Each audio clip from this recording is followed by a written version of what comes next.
Thank you sir. Jagadishwar Reddy గారు.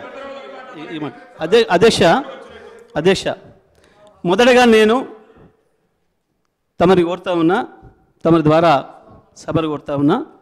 ఇప్పుడు వారు మాట్లాడిన మాట ప్రతి మాట విషయంలో ఎట్టి పరిస్థితుల్లో కూడా సిట్టింగ్ జడ్జితో విచారణ చేయిస్తారా, కమిషన్ వేసి విచారణ చేయిస్తారా, వెంటనే విచారణకు ఆదేశించాలని చెప్పి నేను సభను కోరుతా ఉన్నా. అధ్యక్ష, తమరి ద్వారా వెంటనే వారు చేసిన ప్రతి ఆరోపణ పైన సిట్టింగ్ జడ్జితోనా కమిషన్తోనా ప్రభుత్వం యొక్క విజ్ఞతకు వదిలేస్తూ ఉన్నా.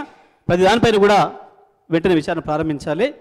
అయితే దాంట్లో దోషులు ఎవరో దొరికితే వాళ్ళని శిక్ష వేయాలి, లేదా ఆధారాలు లేకుండా అసంబద్ధమైన ఆరోపణలు చేసిన వారికి శిక్ష పడాలి. తప్పకుండా ఇది తేలాలని చెప్పి నేను విజ్ఞప్తి చేస్తూ ఉన్నా. అధ్యక్ష, సభ ద్వారా ప్రజానీకాన్ని కూడా విజ్ఞప్తి చేస్తూ ఉన్నా. ఇటువంటివి చాలా సందర్భాల్లో బయట మాట్లాడుతుంటే విన్న నేను ఏ ఒక్కరోజు కూడా నేను ఇటువంటి విషయాలలో నేను మాట్లాడలేదు, రియాక్ట్ కాలేదు. ఇవన్నీ కూడా పనికిమాలిన మాటలు, అర్థం లేని ఆధారరహితమైన మాటలు. కాబట్టి రికార్డులో రావాలని నేను ఇన్ని రోజులు వెయిట్ చేసి అధ్యక్ష, గత 5 సంవత్సరాలుగా రికార్డులో రావాలని నేను వెయిట్ చేస్తూ ఉన్నా.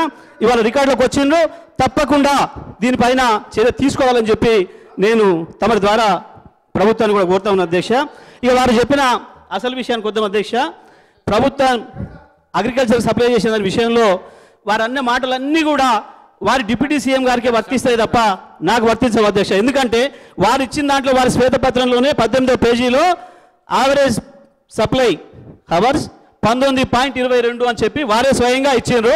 వీరు సభకు ఎప్పుడు కూడా 10-12 గంటలు కూడా రాలేదనే మాట వారి కొలిగైన ఇంకొక మంత్రి గారు మాట్లాడినరు.